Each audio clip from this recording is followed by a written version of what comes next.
Hey, what's going on, everyone? Welcome to another episode of About Abroad, where it's my job to introduce you to people who have built amazing lives for themselves in various foreign corners of the globe. We're talking with expats and thought leaders about moving abroad, remote work, visas, and all the fun and practical knowledge that you need to know to follow in their footsteps. If you've ever dreamed of making a life for yourself overseas, maybe working remotely or embracing long-term travel, retiring or studying abroad, or even just taking a peek inside life beyond your borders, you've landed in the right place.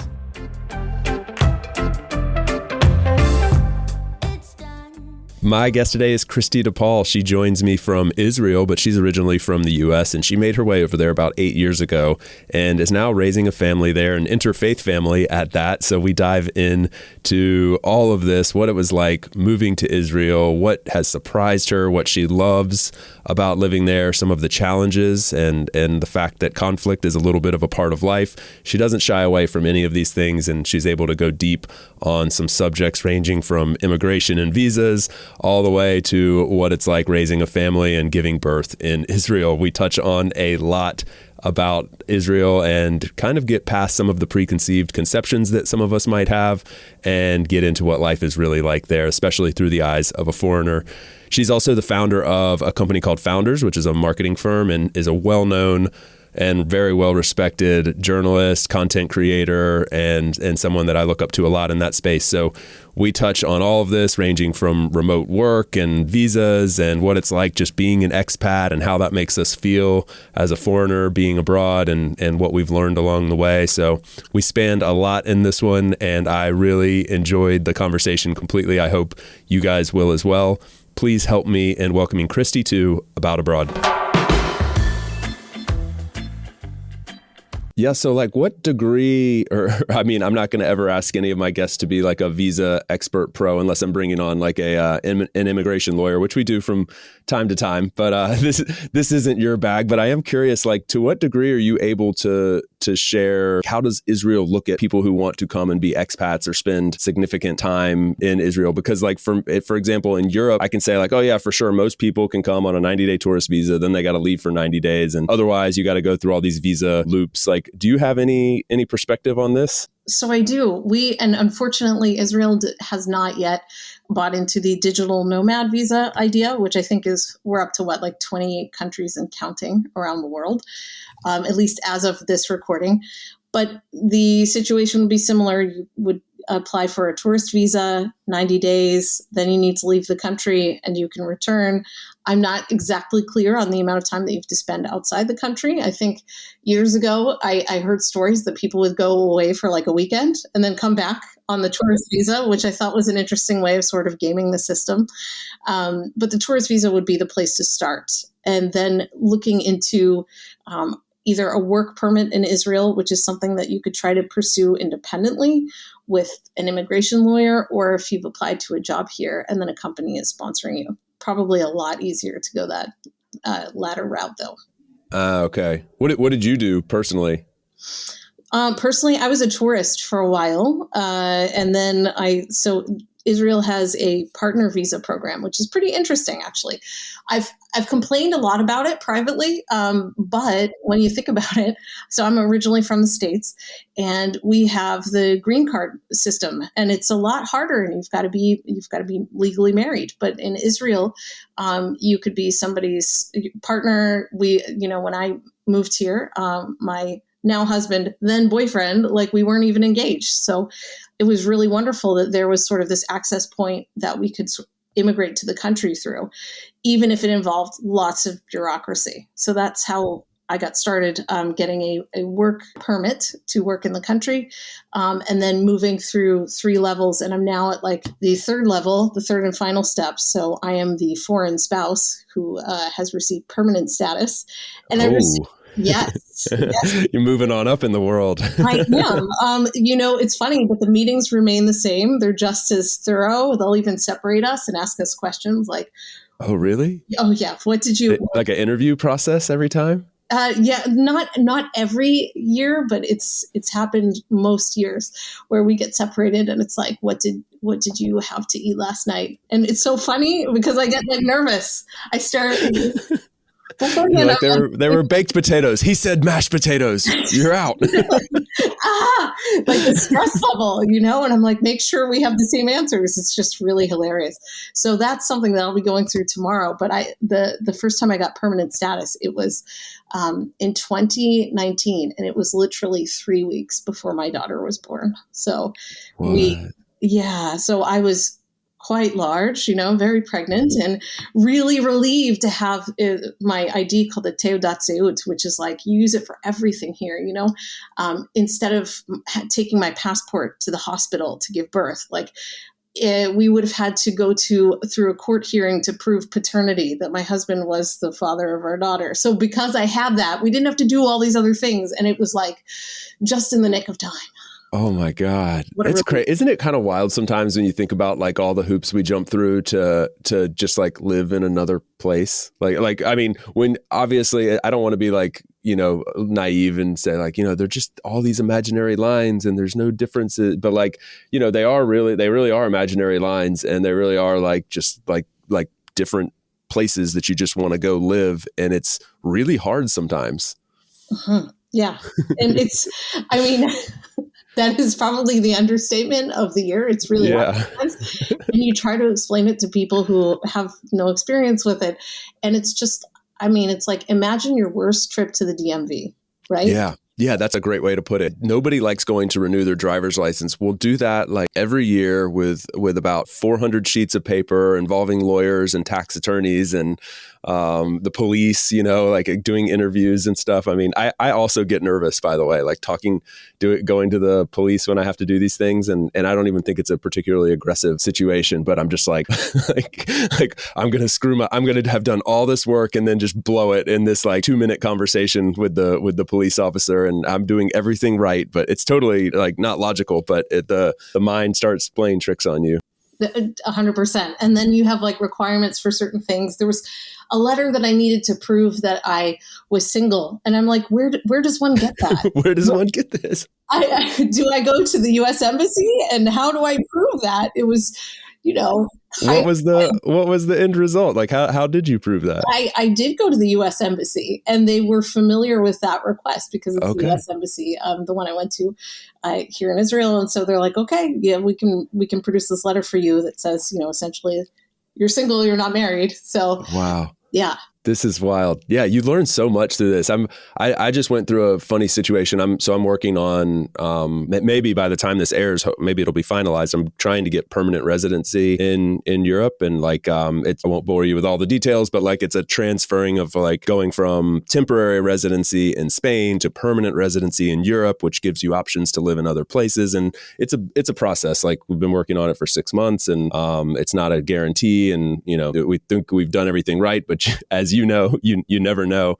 And like at the last minute, they're just like, oh, hey, by the way, like we have your apostilled marriage certificate, but we're going to need a brand new one that's been dated within the last 3 months. And I'm like, why? Like this certificate just says, which is like, by the way, not just a certificate from the government, but also a secondary certificate saying that the government, like an international apostille saying that this is like over and above, it is legit, it's real, and internationally recognized, as you know all this. And so anyway, I'm like, we already have this, and we have like bank accounts showing we share bank accounts. We have we have everything you could like we share an address. We have the same last name. We have anything that you could ask for. They're like, no, we need another one that's within the last 3 months. Well, the only way to do that is to go back to the little courthouse in North Carolina where I got married, 8-9 years ago, and redo that whole process. And I'm like, I'm in Europe. I can't go. I can't make a trip across the world to go do this. And so anyway, you figure it out. You figure out that there's services to make it happen. And anyway, it is a constant work in progress. And I gather you're going through some of this again right now or something? Yeah. And so I'm on that path to citizenship. And I do want to know, like, did you have to get another apostille document from North Carolina? I did. Yeah, I did. But I actually was able to do it all from a distance. Like there are ways to do it. I think you've probably learned this too, like what you see on the surface, like is built for the masses, right? Like the normal situation, but we're edge cases, like we're outside the norm. And there's generally a way to make the edge case work too. And so I, digging deep, making lots of phone calls, emails, blah, blah, blah. I ended up figuring out a way to be able to do it from a distance. But like the same thing happened to us when we were applying for our original visa to come to Spain. They said you needed a background check, like a certified background check that could only come from either the State Bureau of Investigation in the US or the Federal Bureau of Investigation. And the State Bureau in my state didn't provide them. So I had to go to the FBI. Like to get a background check, I had to go to the FBI. Like these guys have more important things to do. And it was a 1-year waiting list. And I was like, I need this in like 2 months. And you dig into it, you find out that there's a service that can, for like $100, could expedite it in a week or 2 weeks or something. But like at first you're just smacked in the face, like, I'm never going to get this done now. Like this whole process is frozen. Maybe it's helpful for somebody out there fighting through a visa process right now. Like there's a way. Yeah. The next level bureaucracy. Oh my goodness. I mean, you're talking about getting something with an apostille. That's actually the reason why I was like 3 weeks before giving birth, finally getting my ID here. It was because a clerk that we initially had submitted our documents to didn't believe that our marriage certificate was valid, even though it had the apostille. I had driven round trip 400 miles in one day to go to Harrisburg, which is the capital of Pennsylvania, in order to get that handy little stamp. And this person just didn't buy it. And that's actually illegal that they did not. So there was a huge delay in our process. I would technically already be a citizen because it's been 5 years. So I think I'm looking at 2024, but like it was intense. And those things can happen, right? You get a clerk who's like having a great day, or you get someone who's sort of like, wait a minute, I'm going to make this a little bit challenging. It's always a gray area. And like you ask like immigration lawyers for firm answers and they're like, I can't give you a firm, like on almost anything. There's never like, you're like, how long does this take? It depends. How much money do they want to see in the bank? It depends. Like there's numbers and guidelines out there, but it depends, as you say, on the clerk that you get that day. And, if they enjoyed their breakfast that morning or not. And that's right. Like, the weight of your life hangs in that balance. Exactly. For anyone who's listening, hopefully you have some comfort level with ambiguity, right? Because you really need that to move abroad and to embrace life in another country from so many angles, especially the bureaucratic one. Is Israel two things on that? Is Israel an ambiguous country by nature, or is it very like rigid and they're black and white? And then is it very bureaucratic, or is there like ways to bypass the red tape? Like how would you stereotypically define it? I mean, can it be both and? So it's very bureaucratic, but at the same time, it's not like the States where unless you have the exact things, you will not move forward. Sometimes there's a little bit of leeway, or they're able to look at something else, and it's not a rigid country from that perspective. So you have to know, though, what you're getting yourself into. And often it's helpful to have an immigration lawyer because those are the people who understand not like necessarily loopholes, but substitutions for certain things, or being able to make sort of like a counter argument. But it's definitely not the kind of country where it's like, oh, you didn't bring, the exact denomination of shekel and you're out. Go home. Yeah. That I would say it's the same in a place like Spain, for example. Like there's a lot of guidelines, and sometimes they can be like stubbornly rigid and it catches you off guard because the nature of the culture is very like, whatever, you said 12, it's 10, we'll call it even. We're gonna nap in the middle of the day, right? Yeah, exactly. It's a pretty like laid back atmosphere, but then suddenly they will smack you in the face with like some rigidity where you're like, hold on, let's just think outside the box here. Like, it says you need a bank account with 10,000 in it, but I have 2 bank accounts with 6,000 each. Like, isn't that enough? Like, why is that not enough? And then, so sometimes they won't like think outside the box in that way, or they won't go outside the box. But generally speaking, it's like, it's pretty laid back. And like, even like, talking about money, like a lot of times when you're doing your visa, they won't say like, you need X. They'll just say like, you need enough to sustain yourself. And then, well, what does that mean? And it's like, it leaves this gray area area where you're like, well, I don't know exactly what you want. And they're like, just enough, just prove that you have enough. And you're like, oh, I'm uncomfortable with that. So get comfortable with ambiguity. I like the way you put that. Yeah. Well, I will have to be sort of repeating that as a mantra tomorrow for our meeting. And of course, we'll be showing up with collages of photos as well. That's a thing that is one of, do you have to produce these collages of photos that show sort of like your life? Oh, you do that? Really? I've seen that in like a movie. I've never actually talked to somebody that had to do that. So you're legit like proving you guys are together. Yes. Proving the sincerity of our relationship. And it just gets funnier as time goes on because, you're raising a family, you're adding a kid, and you're like, it's just so clear through all the photos. But of all the things that we have to do, all the boxes we have to tick, that's actually kind of a wonderful one. I enjoy making the little collage. I'm sure the clerk could care less, but it's cathartic and it's kind of beautiful for me to look back on the past year of our lives. How long have you been there in Israel now? Coming up on 8 years in the spring. Mm-hmm. So you mentioned you're from the U.S. and is it correct to say like your partner kind of brought you there? Like that's the reason that you moved there, or did you have some like long desire to go live in Israel, or both? So I always wanted to live overseas. That's absolutely true. Although I didn't study abroad in college, and that's one of my main regrets about undergrad. But my partner is Israeli, and he has 2 girls. I've got teen stepdaughters now, and a decade ago they were a lot younger, and I knew it was always on the table moving back to raise them here in this culture, the culture of his family, and being able to sort of change our lives from that perspective. So I was like, okay, I'm open to it. Let's do this. It's an adventure. I'm ready. And so it was really fascinating to watch their transformation after coming here, because they knew basic Hebrew already. And then kids with their brains, being like somewhat like sponges, they absorb so much, and they had tutors, and suddenly like their sort of language trajectory was just like this, like a hockey stick, and they were learning how to talk about quadrilaterals, like all the things they had to learn for school. Yeah. And reading is from right to left. It's a different alphabet. And so like initially I felt like I was kind of in the same cohort with them, and then they took off, and I had to be learning this language, learning Hebrew as an adult, right? Wow. Like after age I can't imagine. That's got to be really challenging. Yeah, yes, incredible. Another understatement of the year. Yes, unbelievable understatement. I mean, for me, someone who works in content strategy and development, it's really critical for me to be able to understand what's going on in the world around me, and having a decent grasp of the language was a really important part of that. I am also, unfortunately, a perfectionist, and that is not helpful when you're trying to learn a language, as you may know. So I enrolled in an ulpan here. The word means studio, and I made some good friends in that. I should give a little shout out to Ulpan Bite. It was a really nice in-person convening, really relaxed. Like a language school or like a social thing? A language school. Yep. And so I did a few levels through that school, and I met people who were like me, who were foreign partners.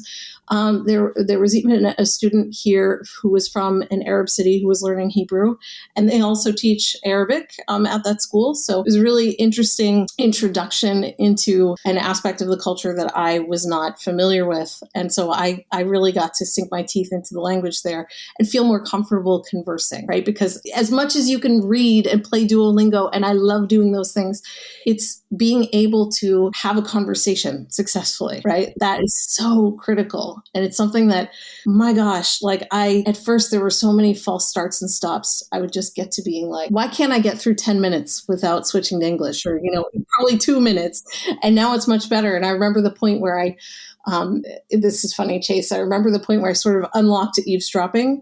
I was on a train, and this couple seated across from me, they were talking about me. And I'm like, hey, I understand you. And I didn't care that what they were saying. I'm just like, this is amazing. This is good stuff. And I really felt like I'd progressed at that point. I have a confession. That was a secret dream of mine. I'm not kidding. Like that, almost to a T, exactly what you said. I was like, I want to be able to speak a language well enough to where I know when someone's talking about, because I've had that happen where you're like, particularly I remember being I was in China for a few months, and I'd studied some Mandarin and could speak speak a little bit, like I could order food or like, give a little bit of direction to my taxi driver or something like that. But I wasn't like having conversations in Mandarin.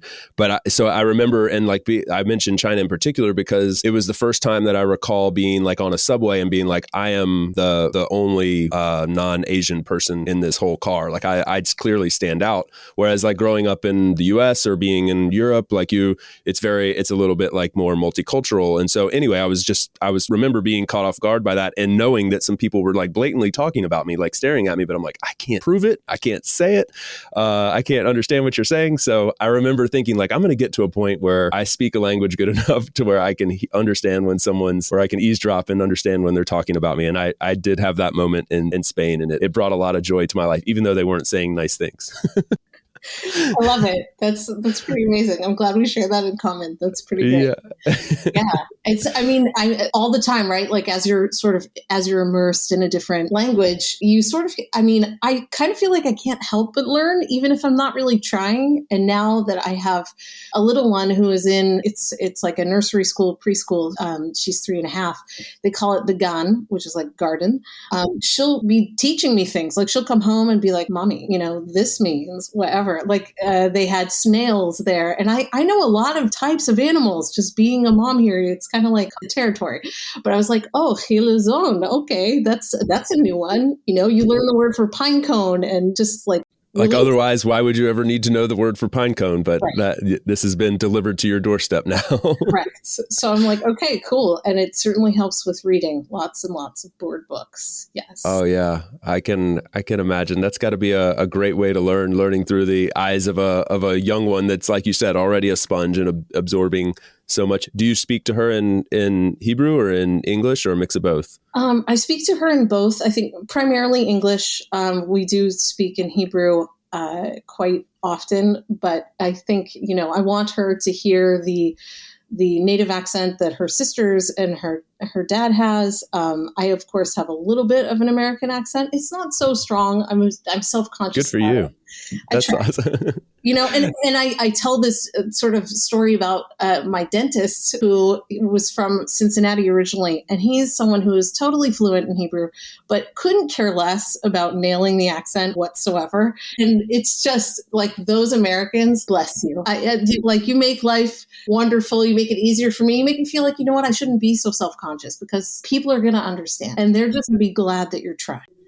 I think there's I love those people too, and it cracks me up. It makes me cringe a little bit sometimes. I'm like, oh, just put a little accent on there, just try. But I in the end, you like just have to laugh at it, and yeah, they make you feel better about your capabilities. You're like, at least even if I'm not saying it perfectly, at least there's I'm trying to do the accent. That brought to mind something that I was going to bring up, but now it's escaped me. But anyway, I think that's pretty phenomenal that you've learned Hebrew even in a 7-8 years you've been there, but like there's, that takes a lot of effort. It's easy for people to get by who are native English speakers in a lot of places around the world. I don't know if that's the case in Israel, but you see a lot of people that are living in a place for 20 years and they barely speak the native language. And for me, that's always like kind of mind blowing.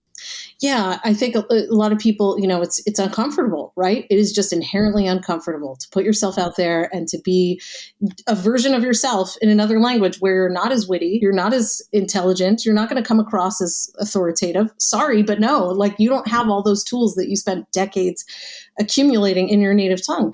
So yeah, I think it takes a level of vulnerability and bravery. And, there are certainly a lot of instances where I just feel like, oh man, I still fall short.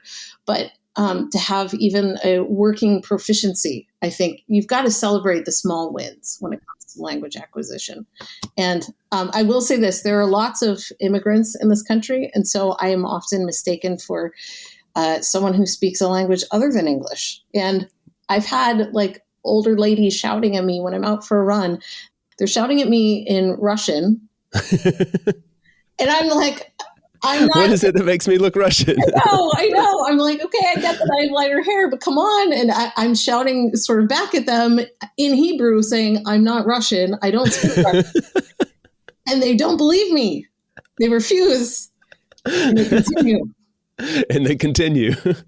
You brought up something there kind of interesting about like, not being able to be as witty or as authoritative. And I've heard someone describe this as like you lose a piece of yourself with another language. And I find that so true. And I think you lose a little piece of yourself because of the things you just said. And you might also like find a little piece of yourself in some ways. And by that, I mean, like sometimes I'll like in Spain, people talk a certain way with a certain like mannerisms, hand gestures, facial expressions. Like sometimes it kind of sounds like aggressive. Like you'll hear two people just having a conversation. And to me, with a naked ear, just seems like a little bit aggressive, but they're just having a casual conversation. And as my language skills have progressed, I find myself kind of doing the same thing. But if I were to switch back to English, my tone, my like body, like mechanics would totally change back to like the way that I speak in English. And I just think that's really, it almost feels fake sometimes. I'm like, am I just like acting? Am I like impersonating? But I've talked with other people about this and this is true,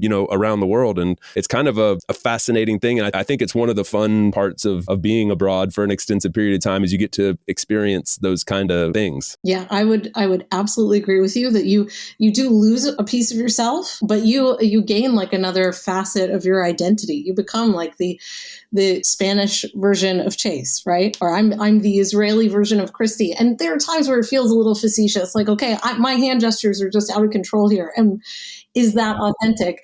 But as you're leaning into the language more, you do, like, you become that version of yourself. And so I found myself being like the sort of a similar situation here, hearing people, my husband even, I'm like, okay, you're not mad, but this is very loud. So it took a long time to really understand like a vigorous Israeli conversation and the difference between that and like actual livid anger. And now I'm totally good and I get it. And, way more comfortable, but like my cortisol levels used to rise a lot, and seeing the way people greet each other here too, like you'll be in line at the supermarket, just the distance between people, that was really a challenge during COVID, right? Like we had to all stand pretty far apart from each other.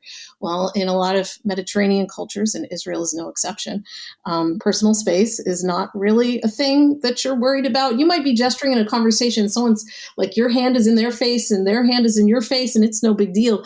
So when you're standing in line, people are very close to you. And I've been like waiting to purchase something and a guy will come over and he'll like shake the hand, kiss the cheek of the guy in front of me and like, hey, I haven't seen, like the equivalent of like, this is a long lost reunion and they probably just saw each other last week. They need to have like a meeting like right in front of me, very, very close. And you just become a lot more comfortable with all these things that are not second nature to you. I have a theory that this is like very hard for us as Americans because we're just used to like the wide open spaces and like we value our space a lot. I've come to realize I don't think I really knew that like 10 years ago, but we and in retrospect, it seems kind of obvious, but like we put a ton of value on space and like personal space and our yard and like even the homes we live in, like we want a lot of space and like other cultures don't as much. Like it's just, you're going to brush shoulders when you walk by each other. It's not rude. It's just, hey, there's a sidewalk. We're both on it. We touch shoulders. Life goes on. I think there was a point where you said your cortisol levels go up. My cortisol levels would go up too. I'd be like, get out of my way, man. Like you make some space here. But I've come to love it and the warmth that comes with that like human interaction, which was tough to. Spain is similar in that way. I think you're right about the Mediterranean countries. Like there's a warmth there. There's a touchy feeliness that connects people, and they live that way every single day. And so I came to live that way, and then kind of missed it when it went away.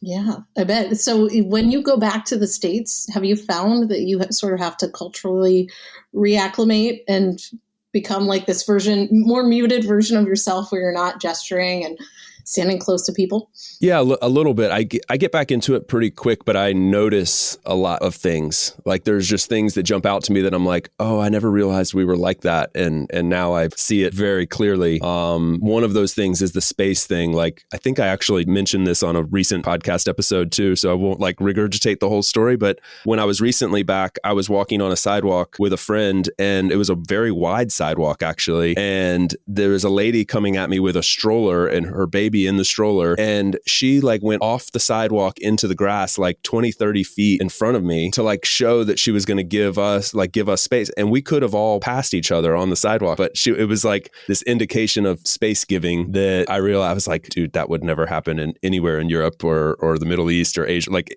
pretty much anywhere else in the world, I don't think people would like value space, personal space so much that she would do that. Like if anything, we should have moved off the sidewalk. She's pushing a stroller, but it didn't even cross my mind. And so anyway, that was one of the things. And then there's lots of things like that that I see. But I don't know. How about you? Like when you go back, are there things you have to reacclimate to? Definitely. Driving maybe a little less aggressively, depending on where I am. Like if we're visiting the Pacific Northwest or something like this, talking, the gesture thing can probably feel a little bit of overwhelming depending on what part of the country you're in and how people typically communicate. So sometimes I'm just like dialing that down a little bit. I'm also, what was I going to tell you about? There was something that was sort of like, when it comes to, so like we talk about physical space, right? But I think that personal space concept extends to conversations, right? There are things you will not ask in some cultures, whereas in others, it's totally fine. Like, when are you having the next baby, right? Or like, are you having babies at all? All these questions that feel like could be very invasive in one place, in another are just totally acceptable. And then conversely, there are things like here, as an example, like in the States, we have baby showers. We celebrate the life before it arrives. In Israel, this is not a thing. There's a bit more of a superstition around bringing a life into the world, and you don't celebrate it until it's actually here and everything is okay. So you don't put up a crib, none of that stuff. Doesn't. Whoa, really? Yes. Is it considered like bad luck or something, or is it just like a non-issue? It's just we don't talk about it until it's here. Yeah, I mean, you could talk about it, but even the sentiment, right? Like people in the States would say, "Oh, congratulations! Wow, oh, you're expecting." And here, you wouldn't say congratulations until the baby comes. You would say something a little more cautious, like "B'sha'a tova," like in a good hour. Like, may they arrive. Okay. Yeah. Okay. Yeah. Like in due time, everything will be okay. Yeah. Yes. I mean, granted, I did have a baby shower, and I think, our friends and family were a little bit like, well, they were excited / weirded out. Like, what do we do? How do we navigate this? How do we do this baby shower thing? Yeah. So if you think about it, it's kind of an interesting thing, like to say congratulations, like congratulations, you're about to endure 9 months of a lot of challenges. It's going to be pretty tough on your body. But in the end, there will be something, really great there. And like, maybe we just start celebrating it when the great thing arrives. Yeah. There's some logic there. And this might be a good point in the podcast to share that I am expecting. Oh, congrats. That's amazing. So your second one that you're having in Israel? Yeah. The second one. Yes. Congratulations. Oh, that's amazing. Yeah. I'm happy to share the gender with you, Chase, but we cannot broadcast it. So okay. You have to promise off air. It out. We'll be right back to the show after a quick break for a note from our sponsor. This episode is brought to you by my good friends over at Greenback Tax. As an American citizen, I'm from one of only 2 countries in the entire world that requires I pay taxes on my global income, regardless of which country I'm actually living in. So when I started my expat journey back in 2015, I knew my tax situation was about to get complicated. Fortunately, I discovered Greenback, and I've never looked back. Greenback is 100% focused on helping U.S. expats with their tax situation, and to date, they've filed almost 50,000 returns for nearly 15,000 happy customers from more than 200 different countries. After 7 years working together, I can say with confidence that they make one of the most painful parts of life abroad an absolute breeze with their automated systems, friendly advisors, and expertise in the very specific niche of U.S. expat taxes. Also, for those of you who may have fallen behind on your taxes or you're trying to get ahead of tax season in 2023, Greenback has your back here as well. They can assist with late filings to ensure you don't encounter any problems with the IRS and to make sure you start 2023 off right. Tax season is on the horizon. Learn more about Greenback today by going to greenbacktaxservices.com via the link in the show notes. If you've made it this far into the episode and you're still enjoying yourself, then I would love to ask a quick favor. Open up the app that you're using to listen to this podcast and leave a quick review. You can do this in Spotify, Apple Podcasts, and really just about any platform that allows podcast listening now. If you can't find that in the interface of the app, then scroll down in the show notes and find ratethispodcast.com/aboutabroad, and you should be able to leave it from there. Thanks so much, guys. We really appreciate it and hope you enjoy the rest of the show. All right, we're back. I know you guys don't know, and I feel very privileged. So that's huge congrats. That's amazing. Thank you. So baby showers are one thing. While we're on the subject, just anything else that jumps out at you as like let's say we have some other expecting mothers out there considering moving to Israel. There's a huge demographic of those listening to About Abroad. Anything else that jumped out at you is like, this is different than what it would have been in the US? Yeah, for sure. So prenatal care here is very, very different from in the States, as is postnatal care. Of course, you have to secure healthcare, and it is a completely different animal here in terms of the expenses as well. It's a lot less expensive, depending on your visa status, right? So I think with my first pregnancy, like 16 ultrasounds. So I was able to see. That's a lot for people that don't know. Yeah, that is an awful lot. Usually you'd get like 2, and maybe if it's a high-risk pregnancy, I don't know, 4 or 5. It's also very common to do a lot of genetic testing here, scans, amniocentesis. So Israelis are really into testing. I had a doctor or a nurse recently explain it to me. She said, look, after, and she was sort of speaking from a sociological perspective. She was a Jewish nurse, and she was saying, look, after what our people went through with the Holocaust, we are very, very cautious in terms of tests and ensuring our health and that everyone's going to be okay. And, as a non-Jew, I'm glad to be included in that. Certainly some of these tests and scans are private, so you do pay extra for that. But then the postnatal care as well, you go to something here called tipat chalav, which literally translates to a drop of milk, and you meet with nurses who help you figure out like breastfeeding, formula, what to do, baby gaining enough weight, I don't know. And a lot of stuff in America that like maybe you have a midwife helping you, but likely not, and you've got to navigate that on your own, which just seems bewildering. I think Israel has the highest birth rate in the OECD in terms of OECD countries. So it's also a place where there's just a playground in every corner. So I have this perception that and it'd be interesting to ask your perspective. I think in the US, we recognize that healthcare is really expensive and everybody complains about that. But we also have this you get what you pay for kind of thing. So we tend to think we pay a lot, and then we also just have amazing healthcare. And I'm not like an American hater or anything like that. I actually love where I come from and all that. None of that here. I just don't think that's true. My experience has been I get amazing healthcare in countries ranging from across Latin America, from Latin America to Europe to Asia. I've had incredible experiences at hospitals, doctors' offices, very technologically advanced, very clean, sanitary, great, be able to speak English if needed.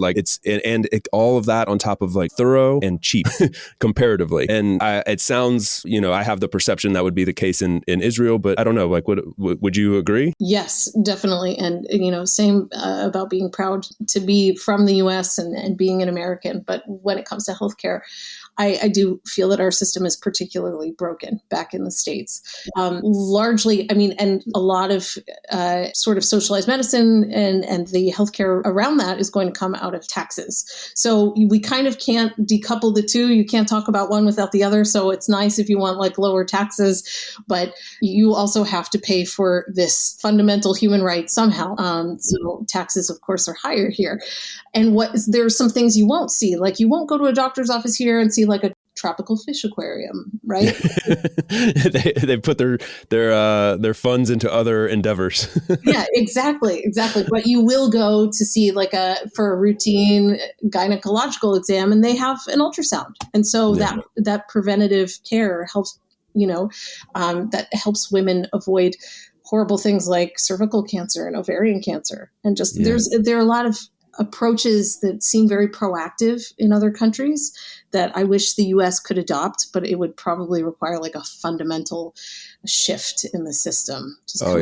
So many ripple effects. It's like really, really tough to do all the reform. I wouldn't, claim to have any idea how to do that. It's just, I think a lot of us just wish it was different there, but you and I are living in different places and for now enjoying the benefits of the better system in that way. At least I think, we're very fortunate to be able to experience that, because I think it gives us a different perspective. We haven't really, I'm kind of curious, like so you moved to Israel, what'd you say, 8 years ago? Is that coming up on 8 years? Yeah, coming up on 8 years ago. So can you go back to that moment a little bit? Like I would be really fascinated to know what that transition was like, what excited you, what caught you off guard, what was hard. We kind of tackled the visa stuff and like the bureaucratic stuff, but just like culturally, like settling in, like what life was like. And because I think that's the perspective people listening perhaps have that are either making that move there or considering making that move there, or just curious to know, like, what was it like when you make the move to Israel? You're literally the first person on the show to have that experience. So I'm genuinely curious. Thank you so much for that very in-depth question. And I'm thinking, Chase, when you're like, what was that moment like? I'm like, there were so many moments. So many moments. Yeah, it's a conglomeration of moments. Sort of an unfair question, to be honest. Well, I'm thinking, it took a long time in terms of like settling in, right? That probably took well over a year to even feel kind of remotely settled in a way. I had started visiting the country the year prior and spending sort of like a month on, a month off with my now husband. And so that helped me to acclimate a little bit. That was a little strange because, of course, the time zone difference and stuff. But other than that, you're just like, okay, you're getting used to like this sense and sounds of a completely new place. And so it's not like I landed here and it was like completely day one. I had a sense of what I was getting into. That said, I remember that the weekend, I was packing up all of my stuff. My husband was already here. So I was leaving Pittsburgh and it was snowy, right? So you talked about scraping ice off of your windshield this morning where you are in Germany. And I'm sure I did that, that it was like a cold February morning. And I had tons of like big, heavy suitcases, right? And you're trying to wrangle all this stuff on your own. And you're looking at the other travelers who might be going on vacation. And you almost want to apologize and say, no, I'm really moving overseas. I'm not like someone who just chronically overpacks and doesn't know what they're doing. So I think I was schlepping like, I don't know, 5 or 6 bags, and they were so heavy. And I got up to the counter. It was United, I think I was flying. And they said, look, sorry, your suitcases are just a little too heavy. So I was that person. I've been that person so many times, just like taking stuff out and throwing. I even threw some things away. I'm like, don't care. Here we go. I'm moving to Israel, whatever. Yeah, that's right. You guys want some of this? Here you go. Have it. And then landing here. And it's just, of course, the weather is totally different. So as you mentioned, ice this morning, I was a little nostalgic actually for cold weather. I think the high today is 70 degrees. And I'm, of course, in a sweater because I'll swap with you in a second. There's something very charming about totally. Cold, like in the wintertime and as it gets closer to the holidays. But yeah, it took a lot of time to adjust. I think, one of the things that was different was that, of course, we have an extended family here because of my husband. And it's not like he just walked right back into his old life. He had been in the States for, I think, 15 years. So there was a significant amount of time away. They sort of joked about him being the American, which is always kind of funny, but it's been wonderful to have that extended network of people. So I've not really been in any sort of expat bubble. In fact, I think I have one friend here who's a native English speaker, came from Canada. Otherwise, everybody else is Israeli, which has really helped me. Does that expat bubble exist if you wanted to immerse in it, or if? Yeah, it does. Okay, because it's a pretty international place. Yeah, I think actually we're something like 26% foreign born. There's a huge amount of immigrants in this country. Yes. Where are you exactly, actually, just to set the stage for everyone? Yeah, so I'm in a city called Nes Ziona, which is south of Tel Aviv. And I'd love to tell you how long it takes to drive there, but it really depends on the time of day. So it could be 2 hours, could be 20 minutes. Okay. Wow, that big a difference. Maybe an hour. I'm exaggerating, maybe an hour and a half. That's crazy. Yeah. So thankful for remote work in so many ways. But the one piece I think of remote work that has made sort of acclimation challenging, and this would go for anybody anywhere, is that you really have to go out of your way to meet people. And as a business owner, that's been an imperative for me, right? It's like, okay, Israel has so many startups. Israel has so many startups. I think we're second in the world to Silicon Valley in terms of the number per capita. So it feels like you could just walk outside of your apartment building and kind of trip over, founder planning something new and amazing. But I did have to go to meetups and meet people. And I was a member of Startup Grind early on. And that really helped me to get to know more people, expand my personal network, and also build some social capital, because that's something that you really don't feel you have. Oh, it's so vital. It's so vital. And if you just trap yourself in your bedroom and with your laptop, you can feel connected to perhaps your teammates or clients or something at a distance to a degree, but you have to fill that void with real humans around you. Can you actually give some context about what you do? And as a piece of this, the real part I think is really interesting is how you made that happen to fit into your lifestyle of living abroad and such. I think that could be helpful for some people. Yes, definitely. So I previously was a remote employee. So remote was not something that was totally foreign to me.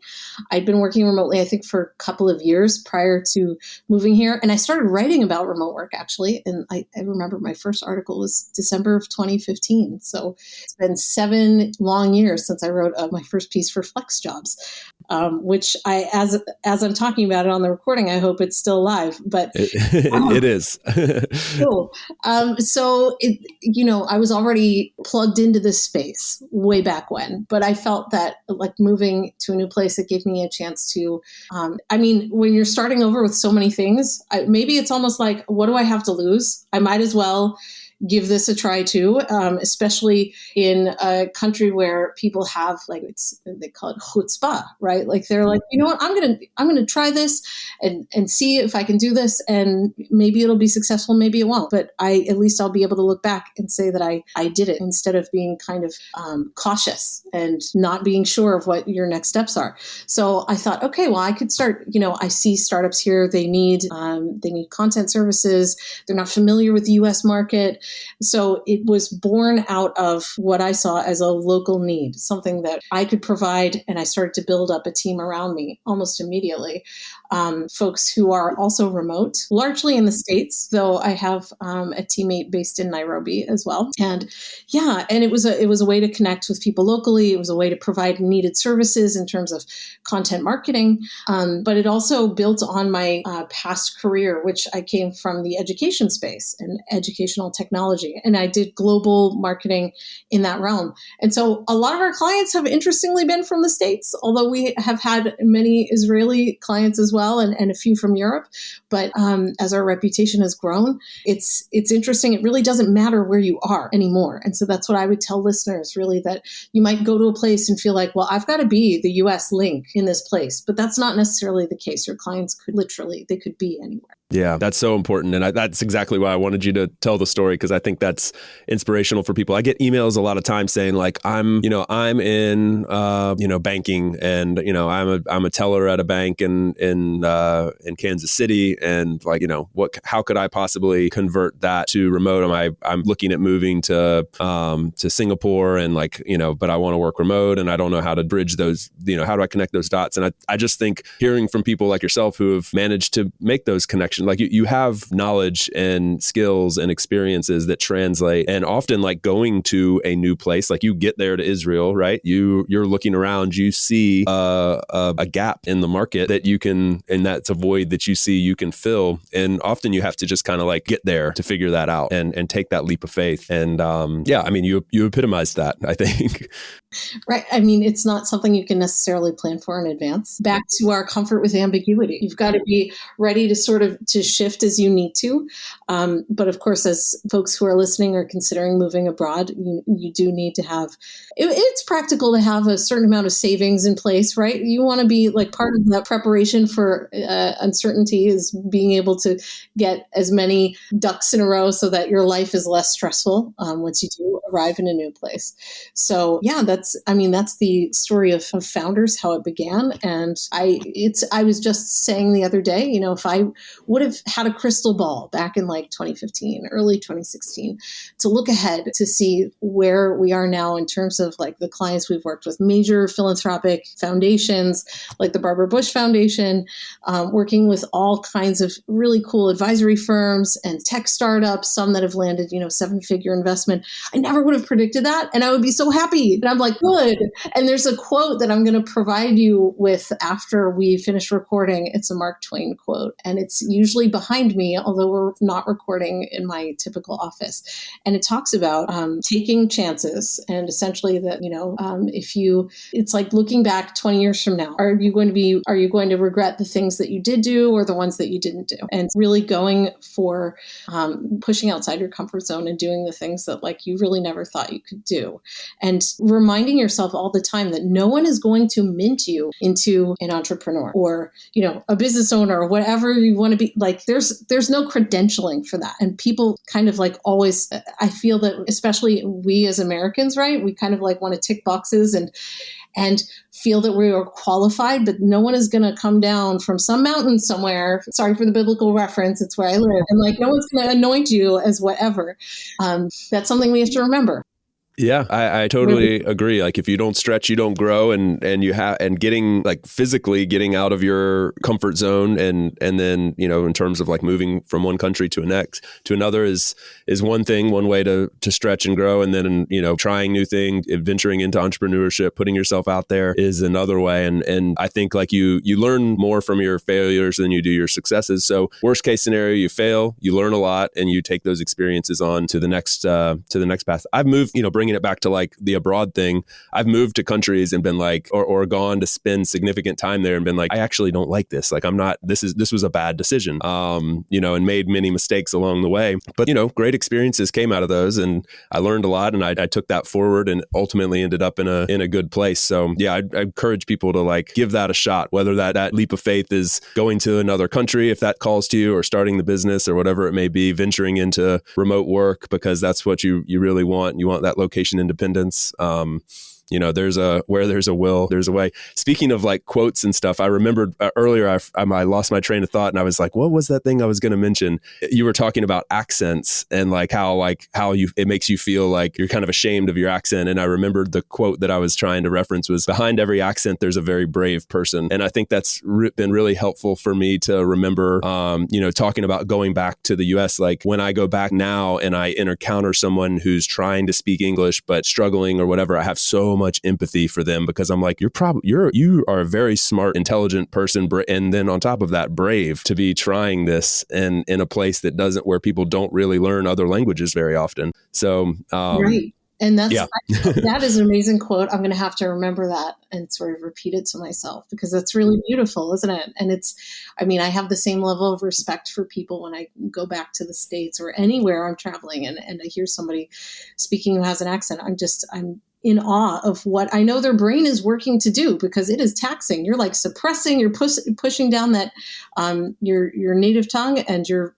trying so hard to express yourself. And, it would be like inappropriate to cheer someone on, but that's sort of how I feel inside. Like, yes, good job. Yeah, 100%. I wanted to ask you a question earlier. You mentioned this, and if you're uncomfortable talking about it, let me know.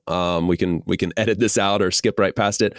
But you mentioned that you are a non-Jew and you're living in Israel, and I gather that your husband is Jewish. So, to what degree is that challenging? Is it normal? And like, how do you navigate those waters as a family and in society, I guess? These are such big questions, Chase. I love them. Like the interviewer part of me is like, this is a good, juicy question. I'm glad. But again, like no pressure on that, because it is a little bit personal. It's totally fine. Remember the physical space thing also translates to conversations. And so I'm used to it. I'm surprised you're not like, asking me, how far along are you? Whatever.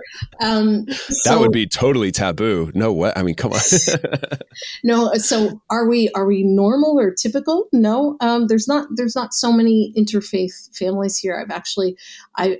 My daughter is friends with a little girl whose father is Muslim and her mother is Jewish, which is another interesting combo. And so it was wonderful to sort of see them playing together and to think about like the very multicultural aspect of this country. It is a Jewish majority country, so it seems like it would be easier to navigate.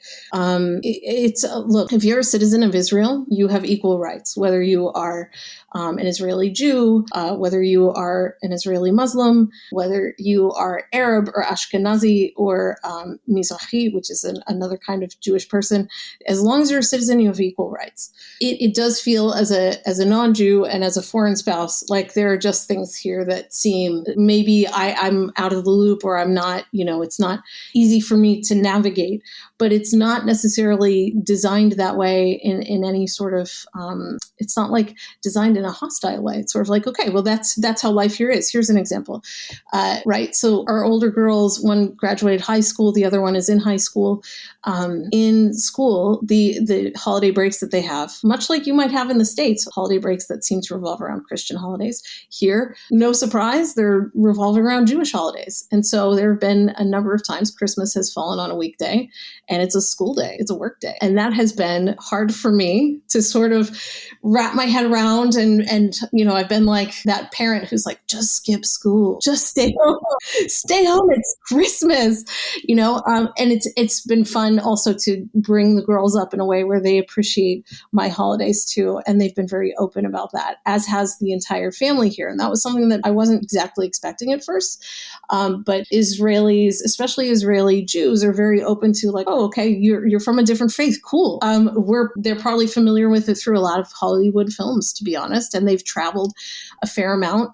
They serve in the military, and then many of them travel abroad for a couple of years. They sort of take a gap year, something that I think would be wonderful for us to do in the States, by the way. I'm a big fan. Right. And that's a whole other conversation and a matter of privilege too. But so they've been around and they've seen different cultures and faiths. And certainly there are other faiths here, but they've always been really welcoming. So every year we've had a big Christmas party, and it's myself and, a bunch of Jewish folks, and they're wearing like reindeer antlers and totally into it. And it is like a bit secular. I'm not trying to like convert anybody. You will now all be baptized. Yeah, exactly. Secretly, there's going to be holy water raining down. No, but there aren't so many others. It's sort of, I joke that we have some Christmas lights up, and I look around. I'm like, hey, anybody else over here? You see a lot of Chanukiot menorahs in the window, but there are very few like in our city. So it does feel different, but you do get that perspective of, okay, I know what it's like now to be someone who isn't part of the majority, and that was a shift for me. I'm white, Christian from the States. So that was a change. And it definitely gave me a different perspective in terms of what it's like for other folks who have some even like intersectional, like minority identities in our country, in America, or, elsewhere in the world. And I totally understand like the frustration that can arise out of sort of feeling like you either aren't reflected somewhere, or like maybe you feel like you don't belong, even if no one's saying that. Just by like a lack of representation, you might feel that you don't belong. And then conversely, when you go somewhere, like there are Arab majority cities here where there are Christmas displays, Haifa is one of them, and you go and you just feel like, yes, like I am, you kind of feel like I'm back, and I'm in the middle of like my kind of celebration. And even if it's done in a very different way culturally, it feels like more familiar and a little more like home. And so really, I think when I consider our interfaith family, it's about sharing traditions, making latkes. My husband has like an insane dreidel game. I don't understand. He can like spin them upside down, Whoa, that's skill. That's got to be so impressive. The kids are probably like, Dad's cool. Yeah. I'm like, this is the most baller move you have. And it took me like a decade to realize this. I have actually, I have a video of it that I should share. It's just amazing. But it's like the piece for us that I think is really wonderful is we've learned to have a level of tolerance and a level of understanding for for different faiths that are, in a way tied into one another, right? Like I joke that like the New Testament is like the sequel, and I've like sort of said, well, the sequel is better than the original. You have fun with it. Yeah, you can be lighthearted, and I think it might be harder if we were a bit more devout, but we are, we both believe in our faiths, and there are compromises that you have to make too, right? Yeah. For sure. Yeah, the whole life abroad thing, I think, is about a lot of compromises. I believe you guys are doing that in a stronger way than probably most of us have to experience, and I guess to a degree, like more challenging way. I mean, I'm sure there's some intricacies that are a bit tough to navigate at times, but I think it's pretty. I don't know. I don't want to be like hyperbolic and say like very inspirational, but I will say it's a little bit inspirational to me to see that there is that like that ability to move past something as strong as religion for the betterment of your family and your love together and your partnership. Like there's something really cool about that, because we spend a ton of time, and maybe it's a fair place to just kind of touch on this subject. Like when you talk about Israel, a lot of times the Israel-Palestine conversation comes up and people think about like conflict, and you guys are in some ways kind of like embodying this capability to move past some of these conflicts at times and move past differences and just be like, hey, here we are. This is how we're doing it, and we're doing this lightheartedly. And anyway, like I don't want to try to draw too strong of conclusions between two different things, but there's something there that I'm probably not able to articulate that I think is really cool. I feel like I'm on your wavelength. I think that it's possible to transcend some belief systems and to be more humanist, like to transcend certain maybe, I don't want to call them principles, but like beliefs that are strongly held, and to look at the bigger picture. And I think that in our life here, we've obviously, like, we've traveled a bit as much as we can, even while we're here. We've taken the kids to Jordan and gone to visit Petra, which is incredible. And as relations become normalized with other countries and we're able to travel there within the Middle East region, we certainly will. There have been times that have been very challenging here, and the waters have been murky for me. It's not a familiar thing to be in a place where there's conflict, and it doesn't happen often. But one of the things I was worried about as we were recording this is the fact that there's construction happening on the building next door. How is that related to conflict? It's not, except all new construction in Israel, if it's residential construction, requires that apartments have a built-in shelter. So reinforced walls, a steel door. I don't know the requisite thickness. I'm not, a structural engineer or any of these things. But as I'm watching this building go up next door, and it's very easy, I'm just like, oh yeah, they have built-in shelters, which is something we haven't had. We've lived in older buildings, so our shelter has been in the basement. And in times of conflict, which happened last year, one of the few times I was actually home alone in the evening with my little one, and a siren went off. And sirens are very specific here. They're tied to your city. They might even be divided up within cities so that you, like the east versus west part of a city, might hear a siren, and you hear it elsewhere. You definitely hear it, but it's meant for one area. So it's very precise. It went off and I thought, okay, was that a drill? I just sort of, I think I was sitting scrolling LinkedIn on my phone. My daughter was asleep. She's 2 years old, and a neighbor knocked on the door and rapped on it really hard and basically shouted at me in Hebrew, no, let's go. Gotta go down to the shelter, to the miklat. And I was like, oh, okay. And I sort of felt like, how oblivious am I? I knew that there had been tensions rising, and there were a whole bunch of preceding events that led to this. And I ran and grabbed my daughter. A generous neighbor, found our cat, because your cat is not going to be cats are not obedient animals. And in the case of an emergency, it is really difficult to get those guys into a carrier. So I had 90 seconds to run down 60 steps with her barefoot down to the shelter, and the rockets were right overhead. And that was something I'd never, ever experienced before. And it was life-changing. It was definitely life-changing for me. And one of the things that I think was so strange was that the kids reacted like kids in the shelter. People would come in, someone was outside walking their dog. You go into the nearest building. That's what you do. You're in survival mode. And the kids were like crying and scared. And thankfully my daughter was still asleep up until a certain point. But I was feeling like those kids. I was really scared. And the adults were concerned, but it's almost like, they're used to it. Like they've lived through it a bunch of times. This is not their first rodeo. And so that was really eye-opening for me, that it's not that they're blasé, but it's just having that experience of like, this is part of life. This is an accepted part of life. And then living through, 11 days of that, I make a lot of like, sort of, I don't know, one of the ways I cope with difficulty, it might not even be apparent from this call, but is with humor. And so I would say like, because we didn't know when there would be a siren, I would say things like, okay, well, we don't know when we can shower, because you really don't want to be like that person in a towel sprinting nude or whatever. But I would joke that like, Pert Plus or any of these products that combine shampoo and conditioner were like really good wartime products. You do it really fast. But the thing that like the point that I really want to make is that, aside from those things happening and feeling like, oh my gosh, the whole country is just like running to shelters right now, which isn't a tenable situation and not something that like any country should have to go through. The flip side of that is after, the conflict ended, I wouldn't say it was resolved, right? Like at this point, it's not. You read about what happens when there are counter strikes and, there is collateral damage. And you read about, as a mom, I was reading about kids in Gaza and it's hard to feel like you're the target of rockets. And it's also very, very hard to see loss of life, loss of innocent life on the other side too. And so I think I read a story about a family that had a 15-year-old girl. And last year, my younger of the two stepdaughters was 15 and my daughter was 2. So they had a 15-year-old and a 2-year-old.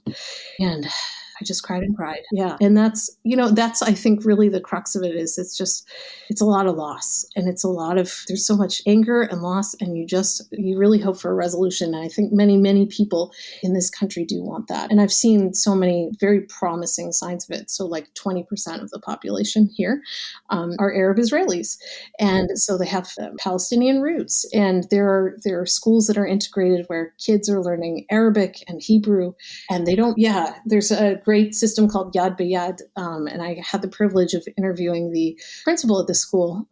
She was very impressive. And she was explaining to me that, look, we bring the kids together and we don't talk about peace. We don't talk about these like really big high level ideas because it's so complicated, but we talk about my pain and your pain, my joy and your joy, and understanding that like some historical events from one perspective are very joyous for some groups and some are sorrowful. And that level of empathy, I think that's something that I will take with me through the rest of my life after living here. And that is something that I think it's not portrayed so much in the news, but Israelis are really Yeah, I was. Thank you for sharing all that, and going into the not dodging the fact that conflict is a part of life. I think I heard you use that phrase, and I think that's important for people to know the realities in that regard. And then that last point you just made is so important that we really have to get past the headlines that we see and the 12-second images we see of soldiers doing one thing that they're commanded to do or one terrible act. Let's not, set those things aside, and let's not dodge the fact that bad things are done in most conflicts on both sides of any conflict. So, you and I aren't geopolitical people. We're not going deep down that road. But like I've found becoming a more international person has helped me see more and more that what we see on the news is just such a microcosm of what is actually happening. You talking about so many Israelis having a different viewpoint than what the headlines would lead you to believe about what they're hoping for around peace. And like I found this to be true with like the Russia-Ukraine war right now. I know people that are from both sides of that. And if you don't know the people that are on both sides, you would have no idea that like there are like Russians like fleeing Russia that are just like doing everything they can to fight back against their government within control of what they have. Like they're at a lot of risk to do so. But it's not like they hate Ukrainians. And the Ukrainians that I talk to go, I know the guy on the other side doesn't, there's nothing, there's more there. There's a human there. And so anyway, I think this is something that you learn even more by immersing yourself in other cultures and seeing that we're a lot more alike than we are different. I couldn't have put it better. Yes, 100%. And in fact, we've had a lot of Russian immigrants to Israel recently. So one of the things that I didn't mention, and I'm glad we touched on that, even though it's really challenging. It's a very intricate, complex situation. And like you mentioned, people get the sound bites and the snippets, and things are uncontextualized, and it's really, I think it'd be really difficult to try to wade through this, like looking at it as an outsider. Even living in it is really, like, as you said, we're not, geopolitical experts here.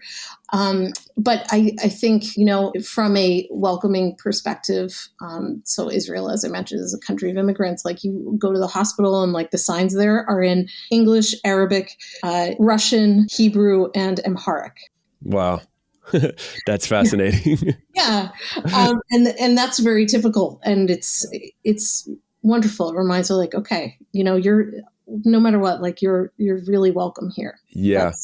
And I would want people to sort of walk away from this podcast. We didn't even get into all the food chase. Well, I know. Can I just ask you that? Like, I'm going to do one big broad question real quick, because okay. I know we've got a hard stop here. So what what surprised you about Israel, coming to Israel as an outsider from that standpoint? Like, you get there and you're like, okay, I had this image of Israel in this way, but there's the food, the landscapes, the X, the Y, whatever it is. Like, what is it that jumps out to you? And you tell people, no, you can find this here. Because that's what I want to know. Spoken like someone who has lived abroad, quite obviously. So I think I had this perspective that, like, well, the Middle East is an arid place. And I'm not an expert on climates, but I realize now, oh no, it's much more interesting than that, right? We've got Mount Hermon in the north that gets snow, and people can ski there. And we also have very arid region in the south, the desert, the Negev. The like breadth and depth of different cultures that existed here in the past. Like, you could be having brunch at some swanky hotel in Jaffa, which is south of Tel Aviv, and you could see like Byzantine church ruins through the floor. You could go visit an old, like, ancient Turkish hammam. There are just so many, like the Ottoman Empire was here. There, Knights Templar. There are just layers upon layers of history that, when we think about Israel, we sort of default to, okay, well, there's Jerusalem and like the Bible and all of these, obviously, like volumes of history there. But it's so much more rich and robust and complicated than I ever knew. So there's that. And then the food also plays into that, right? You've got a lot of influences from all over Eastern Europe, from different immigrants. You have various Arab specialties, malawach, matbucha, labneh, things from Northern Africa. Just that, like, the diversity of food, Chase. Wow. I would endorse moving here based just on the food. Just on the food. Just on the food. Absolutely. You can put that in the podcast. But I think beyond that, it's also a great point if you are a traveler and you want to go to other parts of the world. India isn't so far. There's a direct flight to Seychelles. There's in Africa, there's so many other places you can visit that are relatively close. Like, for someone who grew up in a place that is so as isolated as America is in terms of flights and travel. Yeah, that's a great point about it being a jumping off point to so many beautiful parts of the world. You're kind of right in the center of the universe there, in terms of like being able to get to every continent essentially in that part of the world, and lots of different cultures and climates, and I think that's fascinating to know that, like, I when I think of Israel, I don't think of like, you can go skiing in the mountains there. Okay, that's awesome. So yeah, you've shed so much light on a country that I think a lot of people don't know as much about as they tend to think they know. And getting the inside perspective from an outsider's point of view is really interesting for me. Pretty much like the epitome of why I wanted to start this podcast. So thank you for delivering on every single note in that regard, and sharing so much, and not dodging the tough questions. And I think this was, if not for anybody else, it was super interesting and enjoyable for me. So really appreciate it, and look forward to following the journey closer. Thank you so much, Chase. That means an awful lot. And I love what you're doing with the podcast. I'm enjoying it. I know everybody listening is too. There's maybe two more questions I wanted to ask you really quickly. Oh yeah. I've got time. I don't want to keep you any longer. So, well, if there was an emoji, I know this is not like a really serious question, but an emoji that you had to associate with either your like new home in Germany or like your home in Spain, what would it be and why? Which emoji? I overuse this emoji, I think, but it's an easy answer for me. It's the one with the big smile, but with the sweat coming off the brow. And I use that in a lot of. I actually do use it a lot, but it does describe me because I kind of go into all these with like that, like classic, like shit-eating grin where you're just like, I think I'm going to be able to do this, but like I'm kind of nervous about it. And I kind of enjoy the nervousness, like a masochist, I guess, in a little way or something. So yeah, I would say that one. Do you have an answer? I do, but as I try to describe it on the podcast, I just have to like show you. It's this one. It's the little hand. Yeah, the hand. It's like, what do you want? But it's also, it could be like, oh, tell me more. Like it has so much meaning just wrapped up in this one gesture. And it was amazing when they released this emoji because I think people here felt like, yes, okay, internet culture finally gets us because this exists. That is definitely representative of Israel. And the other point I wanted to bring up when we talked about visas, I didn't mention at all the law of return. I'd be remiss in not mentioning this if somebody is Jewish or has a Jewish grandparent. So you don't have to personally be Jewish, but like somebody somewhere back in your family tree, then you qualify under the law of return to immigrate to Israel and have an easier path here, certainly than I did. So that is something that I wanted to mention because I didn't cover that before. And there are certainly people for whom that applies. Very good to know. Thank you once again. And before we sign off, can you just remind people where they can follow you, learn more, perhaps reach out if needed, also where they can learn more about your company, Founders, and we'll put all of those links in the show notes as well. Wonderful. Yeah. So you can follow me on Twitter at Really Kristi. And I'm probably more active on LinkedIn. So I think there might be one other person named Kristi DePaul. You're going to have to decide which one is which. I'm CEO of Founders. So that should be pretty obvious. Would love to connect with you there. I'm regularly contributing to Harvard Business Review, writing about career navigation and workforce trends. Would love for listeners to give a read to some of those articles and share their thoughts with me. Would love to hear what you think. That's where you and I connected, actually. That's right. Yeah. And let's see. Other than that, Founders is founders.marketing. We've got a blog. Check it out.